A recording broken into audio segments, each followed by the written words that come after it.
오늘은 참된 지도력은 어디서 나오는가, 이제 이런 제목인데, 지금 우리 2부 예배를 느헤미야를 제가 이제 계속해서 이렇게 시리즈로 그걸 이제 강해 설교라 그렇게 부르는데 말씀을 전하고 있습니다. 그래서 다음 주는 제가 1부도 설교하는데 1부 설교를 2부는 한 적이 있어도 2부 설교를 1부로 이렇게 지금은 이제 그렇게 바뀌었어요. 2부 때문에 1부를 그냥 1, 2부를 또 따로 준비하기가 그래서 그냥 어른들에게도 필요하다 싶어서 이제 1, 2부를 같이 전하는데, 여러분들이 느헤미야 말씀을 잘 들으려면 어떻게 해야 돼요? 뭘 해야 되겠어? 느헤미야 말씀을 잘 들으려면 어떻게 해야 되겠어요? 뭐 어떻게 해요? 여러분들이 학교에서 공부 잘하려면 두 가지 해야 되는데 뭐 합니까? 예, 그렇죠. 예, 무조건 그건 뭐 학교 교수님들이 선생님들이 하는 말을 200% 알아들으려면 무조건 프리뷰 예습해야 됩니다. 예, 다음에 뭐 진도가 정해져 있으면 한 번이라도 잠깐이라도 보고 가면 교수님이나 이제 선생님 말씀이 잘 들리죠. 그리고 이제 하고 난 후에 공부 잘하는 학생들 모르겠어요. 저도 뭐 요즘 여러분들 어떻게 공부하는지 모르는데 우리는 그랬어요. 우리는 항상 교수님이 한 내용, 어떤 사람은 열심히 적었는데 보지를 않아. 노트를 보지를 않아. 그리고 적었는데 그게 뭔 말인지도 나중에 몰라. 그러면 이게 적는 게 의미가 없어요. 적고 난 후에 반드시 봐야 돼요. 그래서 서머리를 해줘야 돼요. 그리고 교수님이 뭘 중요하게 했는지를 풋노트 달아야 돼요. 예. 그래야 자기 게 돼요. 무조건 공부는 자기 걸 만들어야 공부를 잘하는 거예요. 예. 그러니까 이 말씀도 똑같습니다. 여러분 청년들은 특히 이제 제가 항상 뭐 last time 그런 말을 뭐 여러분들이 좀 심각하게 들으라고 제가 그런 이야기 하는 거예요. last time이라고 생각하고 하여튼 이 시대를 보내야 되는데, 지금 형성하는 가장 중요한 건 애티튜드예요. 애티튜드, 태도, 말씀 듣는 태도, 그 다음에 말씀을 대하는 태도, 예배 드리는 태도, 어른들을 대하는 태도, 직장에서 관계를 할 때 어떻게 해야 되는지 그런 거 태도, 말하는 태도, 태도를 그게 뭐 베이직이라고도 볼 수 있는데, 이제 이런 걸 잘 만들어 놓으면 이게 굉장히 인생을 살아가는데, 이거는 수고를 안 해도 돼. 태도가 습관이 되면 수고를 안 해도 돼. 자동으로 오토매틱으로 그게 딱 자리하게 되기 때문에 어디 가도 그렇게 돼. 어디 가도. 예. 인사하는 것도 마찬가지죠. 예, 인사만 잘해도 여러분 좋은 데 시집가고 장가가고 가능해요. 인사만 잘해도. 예. 제가 얼마 전에 누굴 만났는데 그도 인사 잘해가지고, 인사 뭐 다른 거 볼 거 하나도 없어요. 인사 잘해가지고 그냥 그 참 집안이 비교도 안 되는데 그 다른 거 필요 없어. 그거 하나 보고 신앙생활 잘하는 거. 특히 남자들은 교회에서 장가가기 참 좋잖아요. 요즘 신앙 좋은 남자들 찾기 어려워갖고 교회만 열심히 다녀도 사실은 참 그 결혼하는 게 좋은 자매를 만날 수가 있어요. 기본 말씀도 마찬가지. 여러분들 그냥 오면 안 돼. 이 느헤미야를 한다 그러면 느헤미야 말씀을 1장부터 끝까지 다 읽고 이게 무슨 내용인지, 목사님이 오늘은 도대체 어디에 포인트를 두고 말씀을 전할지까지도 한번 생각해 온다면, 목사님이 오늘 준비를 어느 정도 했구나. 목사님 내가 생각하는 포인트하고 목사님이 생각하는 포인트가 다르네. 그런 걸 알 수가 있어요. 그러면 말씀 듣는 게 재미있어. 모르니 뭐 재미가 없잖아. 뭐 모르는 내용, 뭐 느헤미야가 누군지도 모르는데 천지 다 아닥사스다 왕이 누군지 모르는 이야기 하면 재미없거든요. 아무리 그 사람이 말을 잘해도 자기와 관계없는 이야기를 하면 몰라요. 나 같은 경우는 저는 주식을 잘 몰라요. 요즘 우리 아들이 주식을 나보다 더 잘 알더라고요. 저는 이제 목사라서 그런지, 그것도 물론 이제 주식하는 게 나쁜 건 아닌데 제가 이제 그런데 별로 관심이 별로 없어요. 그러다 보니까 그런 이야기를 막 하면 뭐 나스닥이 어떻고 뭐 상장이 됐고 어떻고 저떻고 하면, 제가 목사이기 때문에 그런 걸 그냥 모르면 또 무슨 내용인지 모르니까 그런 단어들이라든지 이런 걸 제가 찾는 경우는 목회를 위해서. 그렇지만 별로 관심이 없어요. 그런 이야기 하면 난 재미가 없지. 똑같아. 난 여러분의 설교가 재미있기를 축복합니다. 설교가 재밌으면 신앙생활 끝나는 거예요. 그러면은 신앙생활이 재밌어요. 오늘 이 느헤미야에서 참된 지도력에 대해서 제가 말씀드리는데, 참된 지도력 너무 중요합니다. 너무 중요해. 리더십이라는 게, 어떤 사람은 자꾸 지도자 이야기만 저보고 하냐, 왜 리더십만 이야기하냐 이렇게 이야기하는데 중요해요. 리더십이 그만큼 중요해요. 모든 팔로워들이 안 중요하다는 이야기가 아니라, 팔로워들하고 백성들은 지도자에 따라서 달라져요. 국가 운명이 달라져 버려요. 공동체의 색깔이 달라져 버려요. 아까 우리 사진을 미리 띄웠던데, 우리 리더십이라는 것은, 지도력이라는 것은, 우리가 리더십이라는 그 영어 단어 자체는 물론 이제 어느 한 목적지로 배를 이끌어가는 능력입니다. 다시 말하면 모든 공동체는, 또 모든 회사는, 모든 어떤 집단은 목표를 설정 안 하는 집단이 없어요. 그거 없으면 어디로 가야 될지 모르잖아.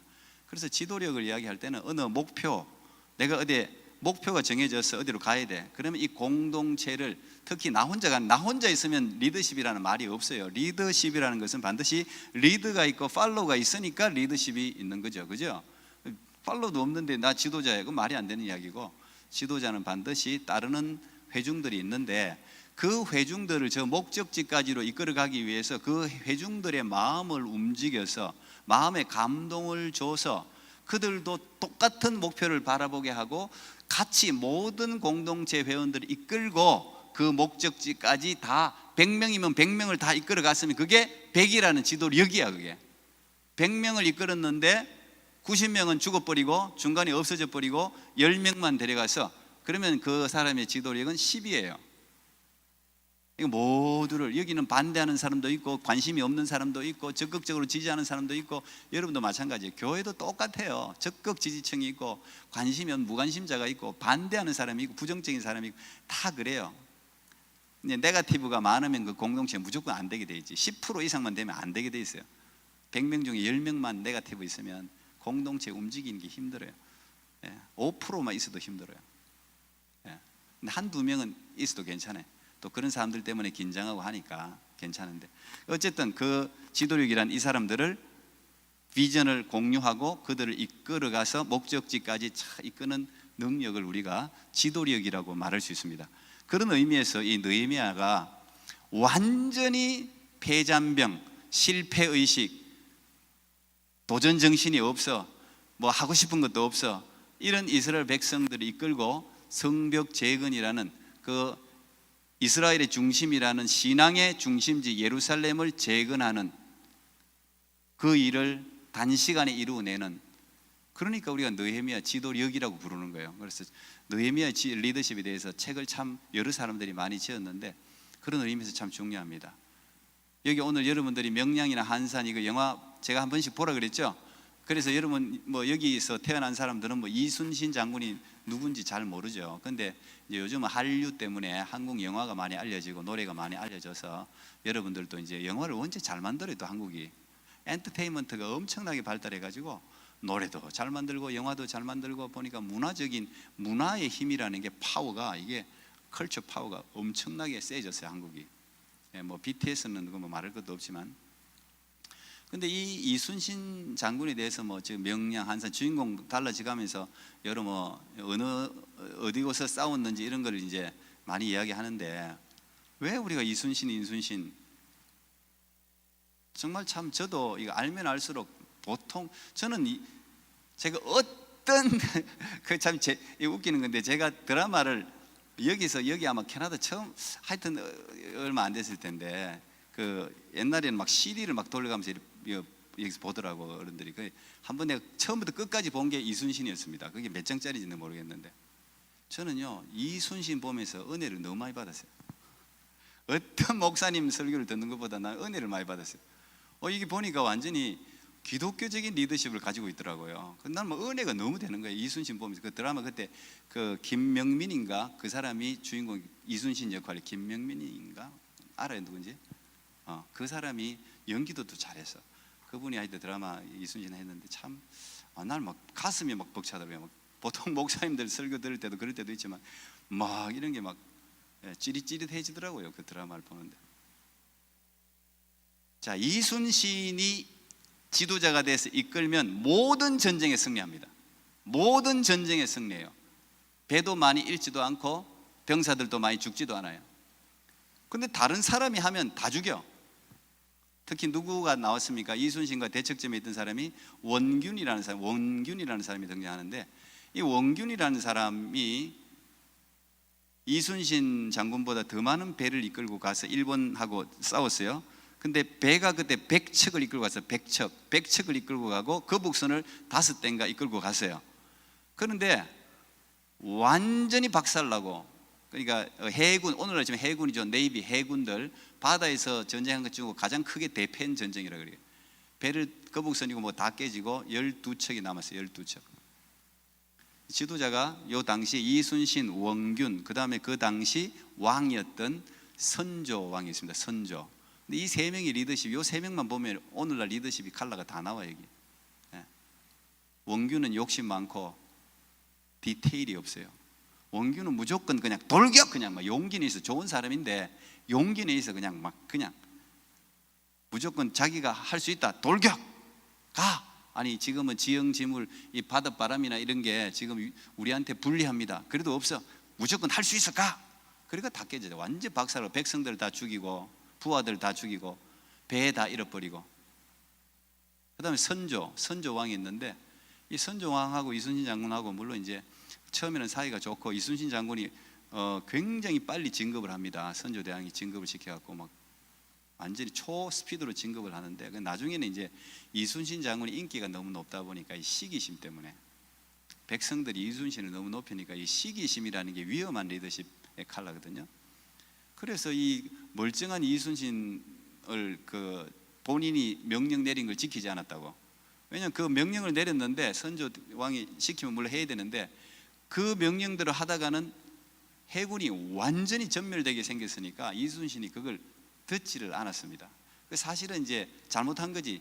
왕의 명령을 듣지 않았으니까 자기는 그걸 들으면 다 죽인다, 뻔하게 보이니까 안 들었단 말이죠.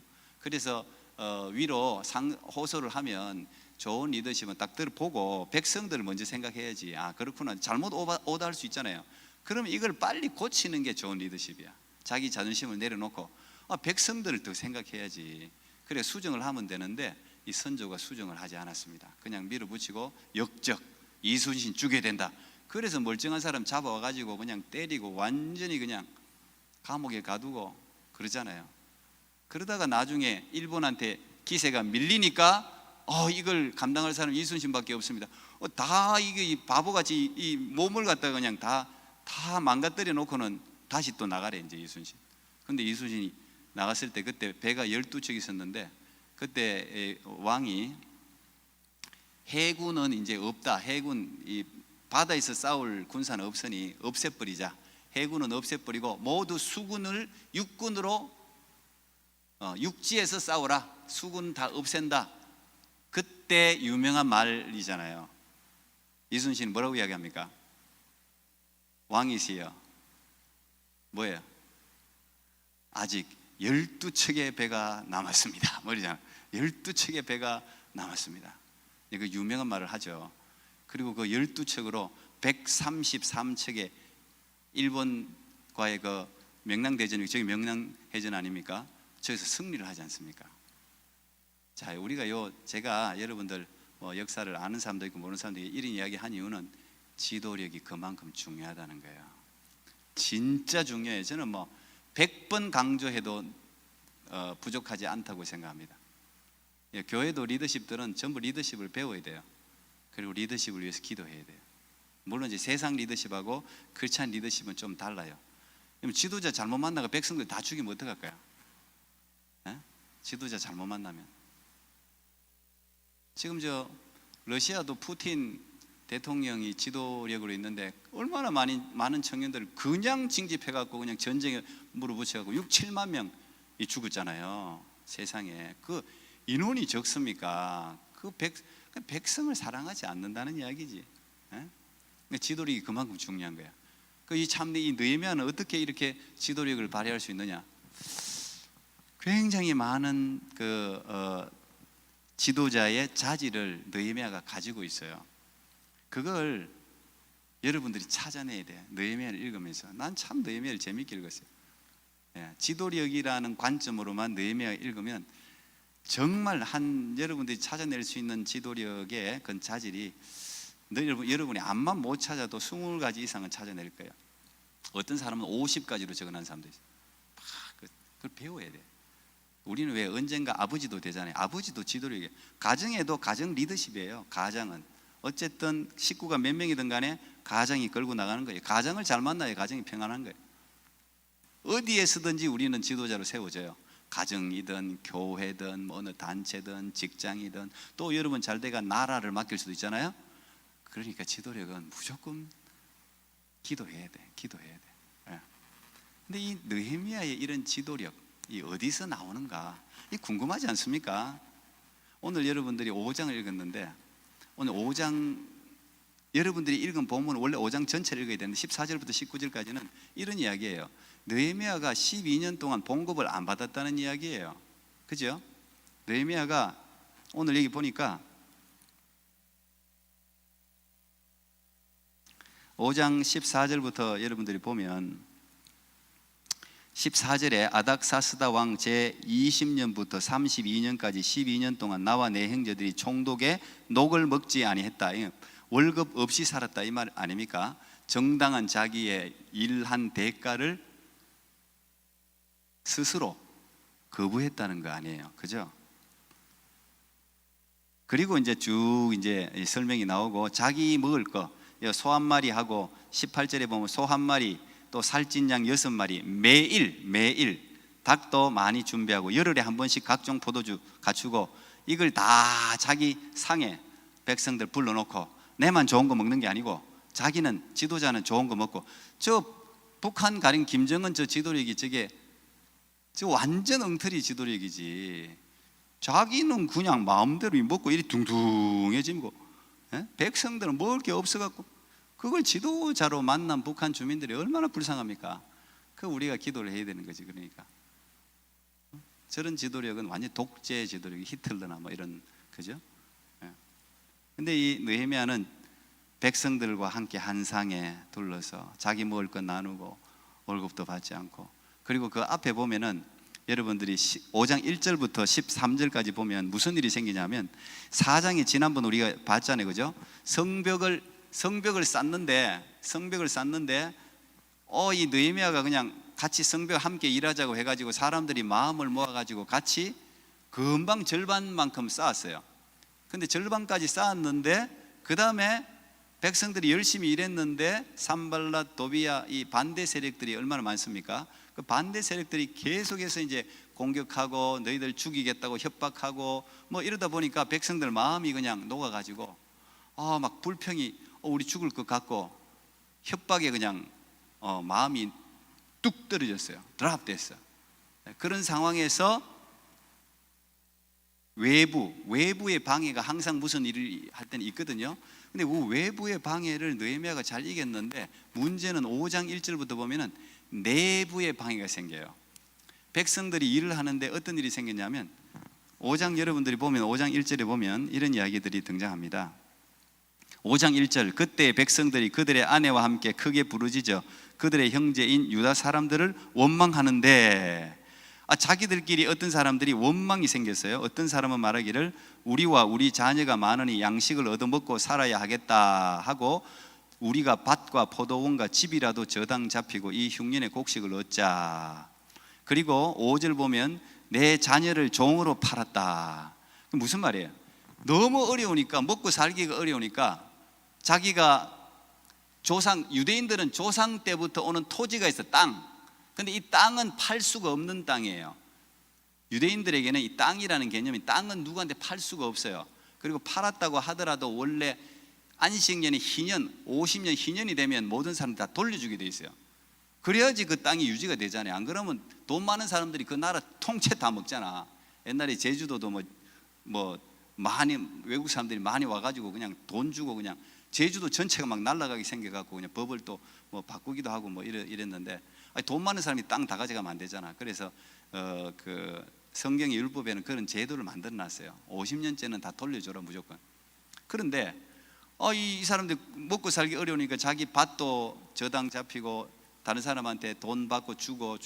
근데 그것만 한 게 아니라 자기 딸 아들도 먹고 살 게 없으니 슬레이브 노예로 주는 거야. 너 다른 사람 집에 일하는 노예로. 같은 형제들끼리. 먼저 이런 일이 막 일어나니까 사람들 불평이 나오죠. 노예미한테. 아니 어떻게 이럴 수가 있나. 이러니까 그냥 살아갈 맛이 안 나는 거지. 느헤미야가 이걸 딱 보고 해결을 합니다. 이게 이제 중요한 거예요.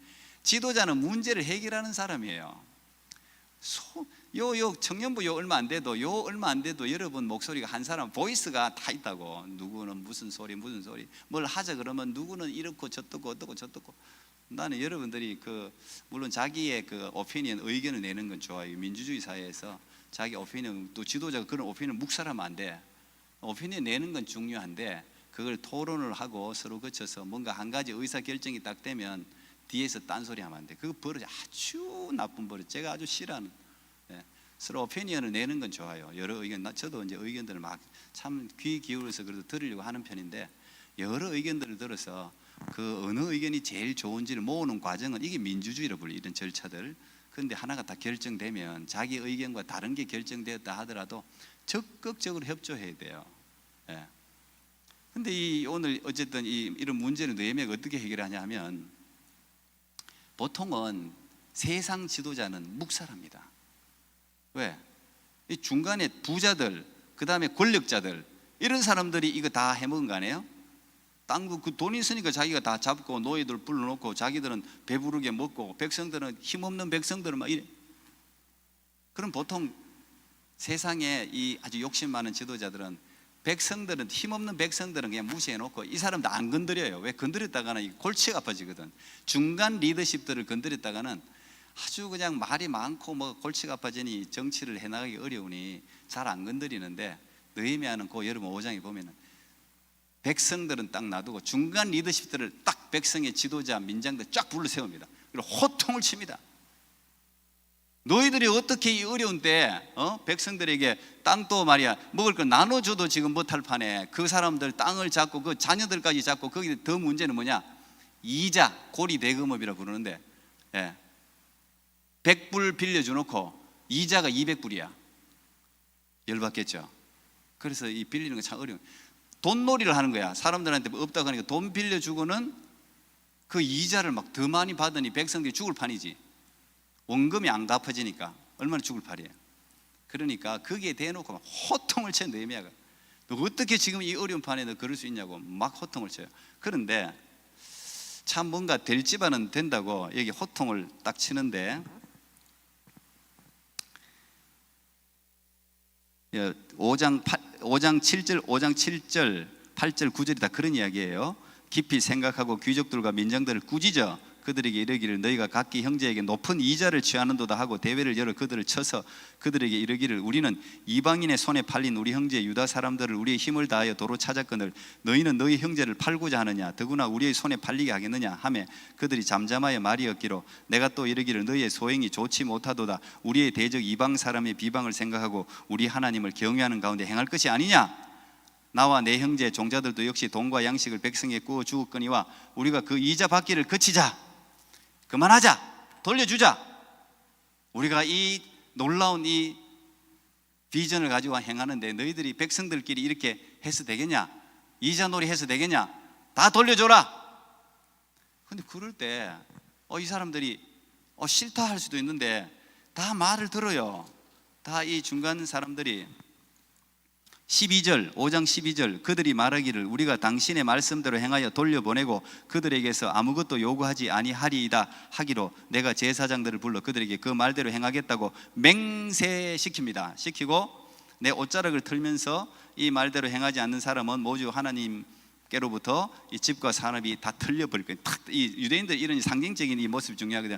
어디 가면 예수님도 전도하러 갔다가 그 집이 그걸 받지 않으면 먼지를 털어버려요. 먼지를 털어버려요. 이 집이 이렇게 먼지 털리듯이 그냥 털려버리라고. 이 저주인데, 근데 어쨌든 이 사람들이 당신이 말한 대로 우리가 하겠습니다 이러잖아요. 이거 쉽지 않거든. 이게 리더십이라. 이게 리더십. 근데 이 리더십이 어디서 왔냐 이거야. 이 리더십이 그냥 왔냐 이거야. 예? 제가 여러분에게 무슨 말을 했는데 말을 안 들어. 그럼 난 리더십이 없는 거예요. 무슨 일을 제가 호통을 쳤는데 목사님 뭔데 왜 저한테 야단치고 그러십니까? 뭐 내가 얼마나 지금 일을 여기서 무슨 내가 뭐 돈을 받습니까? 뭐 이러면은 나는 영적 리더십이 없는 거예요. 그때부터 그 공동체는 안 되는 거예요. 제가 이 토론토 꿈의 교회라는 여기서 이 리더십이 없으면 이 공동체는 이제 저는 나가야 돼. 여기 있을 이유가 없어요. 리더십이 안 통하는 거는. 그런데 그 리더십을 내가 나이가 많으니까, 내가 돈이 있으니까, 내가 배웠으니까 거기서 리더십이 나오지 않습니다. 그걸로 리더십이 나오는 게 아니에요. 느헤미야의 리더십,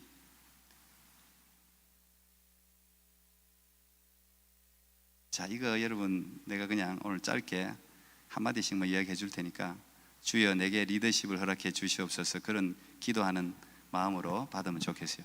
자, 느헤미야 리더십은 기본적으로 이제 기독교 리더십이라고도 볼 수 있는데, 느헤미야 리더십의 가장 원천은 1장부터 여러분들이 이 5장까지만 봐도 많은 걸 찾아낼 수 있어요. 어디서 출발하냐? 느헤미야 리더십은 무너진 예루살렘의 소식을 듣고 기도하면서 시작해요. 그게 무슨 말이냐?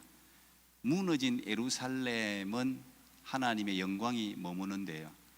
그래서 기독교 리더십의 가장 중요한 첫 번째는 하나님의 관심에서 출발해요. 하나님의 관심에 내 관심이 있어야 돼. 그리고 기도로 그 관심을 내 마음에 심어야 돼. 자기 예루살렘에 대한 사랑과 기도에서 출발하는 거예요. 기독교 리더십의 핵심은 거기 있습니다. 하나님이 사랑하시는, 하나님이 관심을 두는, 거기에 내 관심을 두고 하나님이 사랑하는 것을 나도 사랑하고 기도하면서 거기서 이제 출발하는 거예요. 거기서.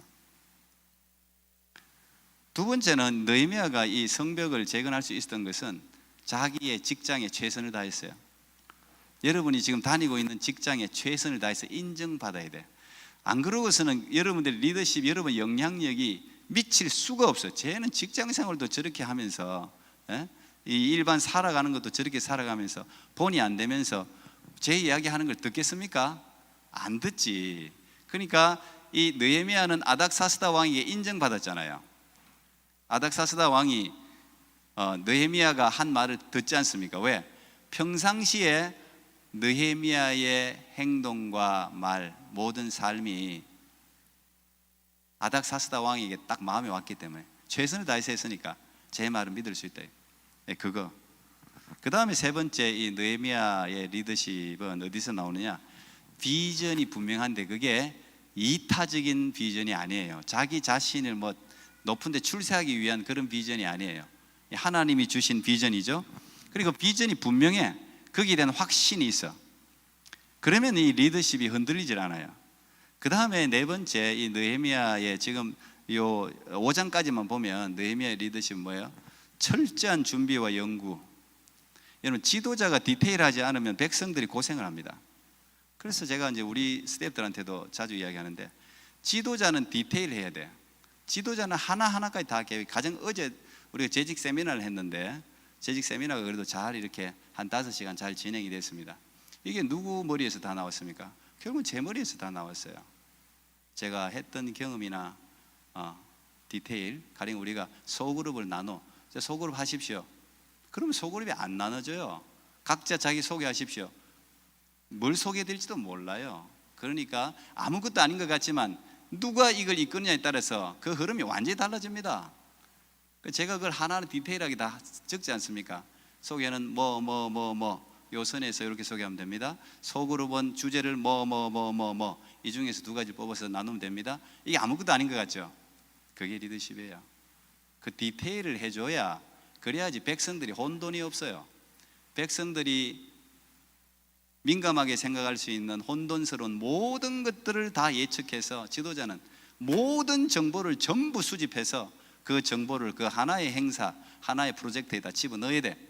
그래야지 혼돈이 없어요. 혼자 생각보다는, 그래서 회의가 필요한 거지. 여러 사람들의 아이디어. 아까 원균하고 이순신의 가장 큰 차이가 거기 있어요. 원균은 디테일이 없어요.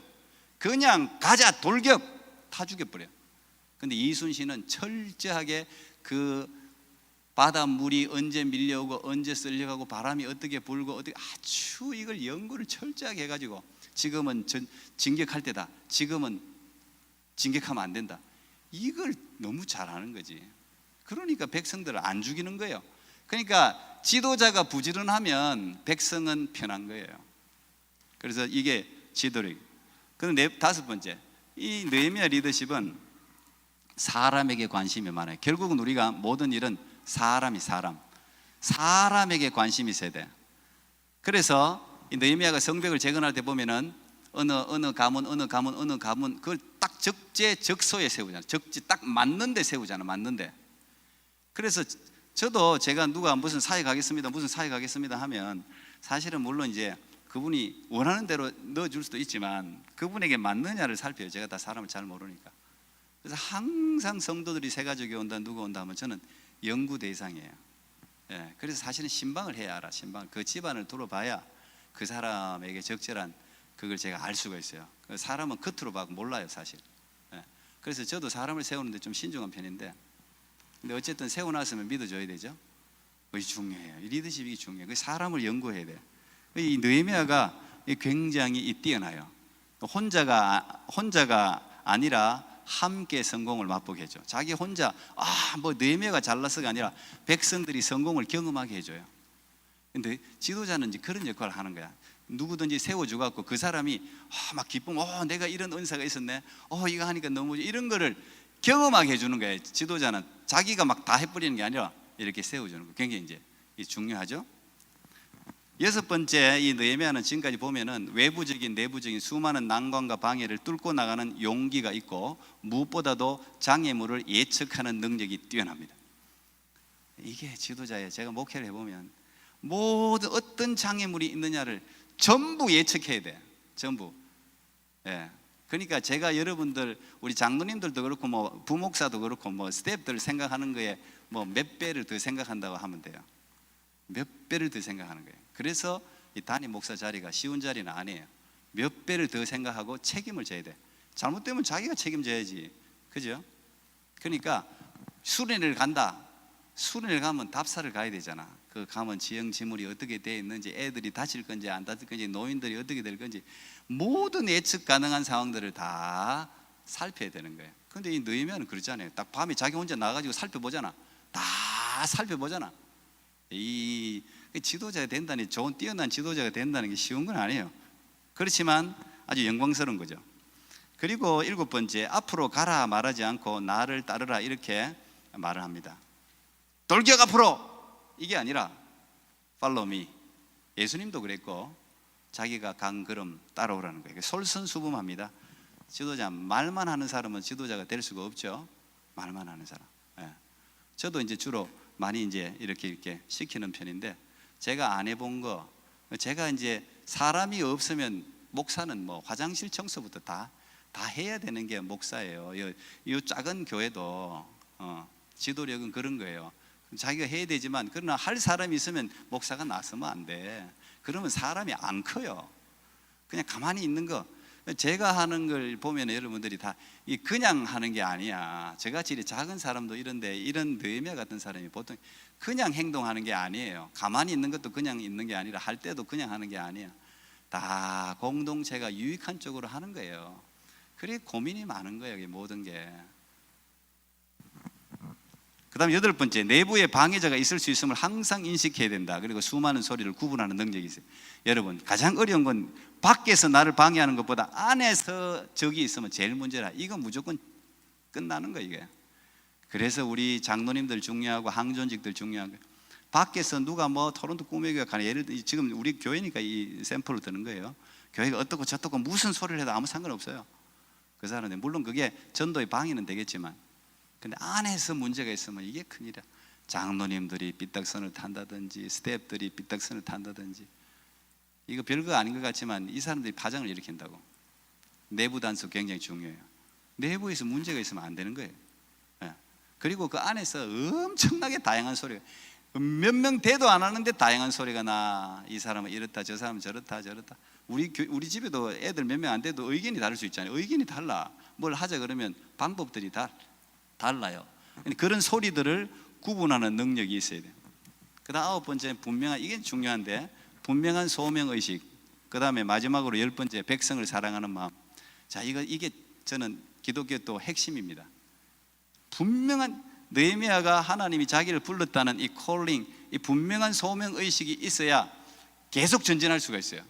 여러분, 전진하다 보면 좋을 때도 있지만 안 좋을 때도 있잖아. 내가 뭔가를 목표가 분명하고 거기에 대한 확신이 없으면 무조건 중간에 넘어지게 돼 있어요. 내가 이걸 왜 해야 되는지가 분명해야 돼. 그리고 내가 왜 해야 되는지보다 더 중요한 것은 이거 하나님이 내게 원하는 거라는, 특히 기독교인들은 그렇습니다. 이게 하나님이 원하는 거라는 확신이 있어야 어떤 난관도 뚫고 나갈 수가 있어요. 이게 하나님이 나를 인도하는 거라는 그 확신, 그거 없으면 못합니다. 여러분, 뭘 하나 조그마한 일도 하려면 얼마나 방해가 많은데, 또 내 마음속에서도 온갖 소리가 다 들리고 그거 다 듣다가 못하고 어디로 가, 배가 이리 가도 저리 가도 저리 가. 우리 교회도 여러분, 이 교회 두 교회가 통합하는 거 기적이라고 생각하세요. 이건 하나님 은혜 아니면 통합 안 됩니다. 할 수가 없습니다. 예. 나중에 이제 점점 내가 조금씩 이제 이야기를 좀 하려고 하는데, 이거요, 지도리가 없으면 안 되는 일이에요. 할 수가 없는 일이에요. 예? 이혼한 사람 두 사람 합치는 것보다 통합이 더 어렵다 그러잖아요. 그런데 우리는 하나님의 은혜로 하나님께서 하셔서 이제 여기까지 왔는데, 앞으로 이제 하나님께서 더 아름답게 이제 인도하시겠죠. 근데 백성을 사랑하는 마음, 제가 우리 교회 이제 장로님들한테도 그리고 스태프들한테도 제일 강조하는 게 두 가지. 모든 리더십의 핵심은 두 가지. 하나, 하나님 사랑. 둘째, 교회 사랑, 백성들 사랑. 모든 리더십 여기서 다 나와요. 이거 두 개 없는 지도자는 세우면 안 돼. 세우면 안 돼. 그래서 교회도 연역이 필요해. 초신자들보다는 좀 오래된 사람들이 좋은 리더십을 발휘할 가능성이 더 많아요. 왜? 교회를 더 사랑하고 더 아니까. 그래서 그런 기간이 필요한 거예요. 교회에 대한 사랑, 성도들에 대한 지식, 또 성도들에 대한 개인적인 상황들, 여기에 대한 것들을 알아야 돼. 그래야 그 사람을 가장 좋은 곳으로 인도할 수가 있어요. 모르는 사람은 야, 이렇게 해봐, 저렇게 해봐, 그래 말 던지는 게 쉽지 않습니다. 누가 아파, 암 환자들, 아이고 몸 조심해, 뭐 이렇게 이거 먹어봐, 저거 먹어봐, 그거요, 뭐 둘 중 물론 깊이 생각하는 사람이 말할 수도 있지, 모르는 사람은 그래 쉽게 말을 던질 수 있는데 아는 사람은 그래 쉽게 말을 못 던집니다. 예.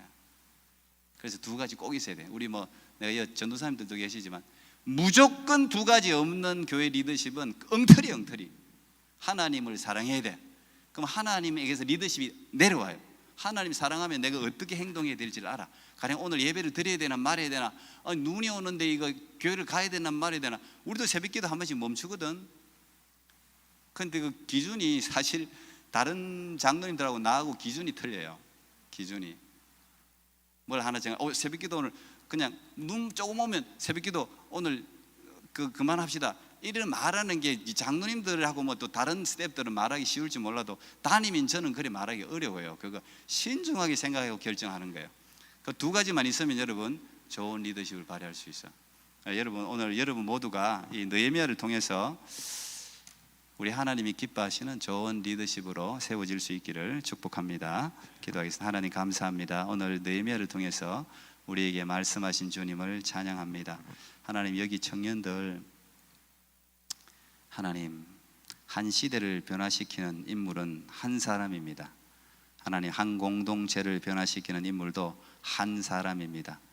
하나님이 잘 사용하시고 하나님이 기뻐하시는 한 사람, 하나님을 사랑하는 한 사람, 백성들을 사랑하는 한 사람.